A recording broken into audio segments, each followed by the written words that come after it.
Bonjour à tous, nouvelle petite vidéo d'autonomie. Aujourd'hui on revient sur l'éolienne et cette fois il va s'agir des modifications pour remplacer l'alternateur d'origine par une roue d'overboard. Donc j'en ai commandé plusieurs et celle-ci c'est une version 350 watts en 36 volts et donc le but ça va être de remplacer l'alternateur d'origine. Donc au final on obtiendra ce genre de choses là. Donc le petit bricolage que j'ai fait jusqu'à maintenant, c'est uniquement pour la partie haute, pour fixer en fait les pales dessus. Puisque là on peut voir qu'en fait on a le disque d'origine qui avait les pales le temps en fait où j'ai testé l'éolienne avec l'alternateur d'origine. Voilà, donc ça c'est le disque avec la couronne qui viendrait par-dessus pour prendre en sandwich les pales. Donc là la modification a été faite et le but de cette vidéo c'est de vous montrer en fait les étapes. Comme vous pouvez voir, là c'est la partie supérieure est prête pour générer du courant. Sauf que je pense modifier le câblage des bobines, bon ça sera dans d'autres vidéos. Et puis bien sûr il me manque la partie support ici là, pour tenir cet axe là. Voilà. Donc cette vidéo il s'agit de la version courte. Je vais sortir une version longue en suivant.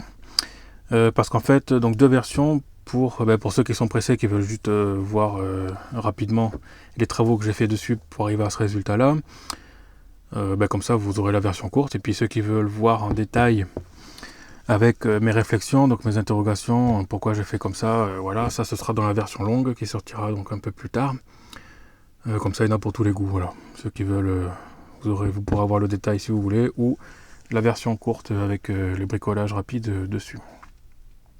Donc pour commencer, j'ai simplement démonté l'éolienne qui était en test précédemment pour sortir les pales, récupérer surtout la couronne et puis le disque porteur de pales pour que je puisse l'adapter donc sur les roues.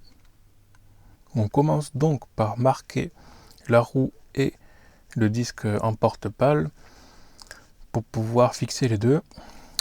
Donc je me suis servi de la couronne en tant que gabarit, ce qui me permettait d'avoir des trous alignés sur les deux éléments. Ensuite un petit coup de pointeau histoire de réaliser les empreintes.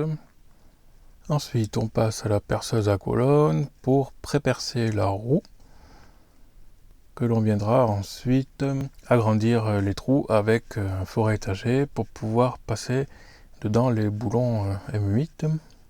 Ensuite on préperce aussi le disque en porte-pales et on le perce définitivement en diamètre 7.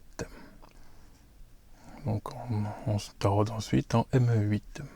Suite à ça, un coup de fraiseuse sur le disque en porte-pales pour supprimer les bosses qui vont empêcher les disques d'être bien plaqués l'un contre l'autre. Les têtes de vis étant légèrement bombées à cause de leur écriture, je passe un coup de ponceuse à bande. En entamant le montage définitif, je rajoute du silicone marine pour empêcher l'eau de s'infiltrer dans la cage moteur. Ensuite, on peut passer à l'assemblage en vissant le disque à la roue. Ensuite, on ajoute les écrous-freins de l'autre côté pour être sûr que ça ne bouge pas. Après un petit nettoyage du silicone, la partie haute est prête et correspond à ce que j'attendais. Du coup, maintenant, on est prêt pour faire la prochaine étape qui sera de faire la partie fixation, et puis la troisième étape sera de modifier la partie électrique pour monter en tension. Voilà pour cette petite vidéo. À plus.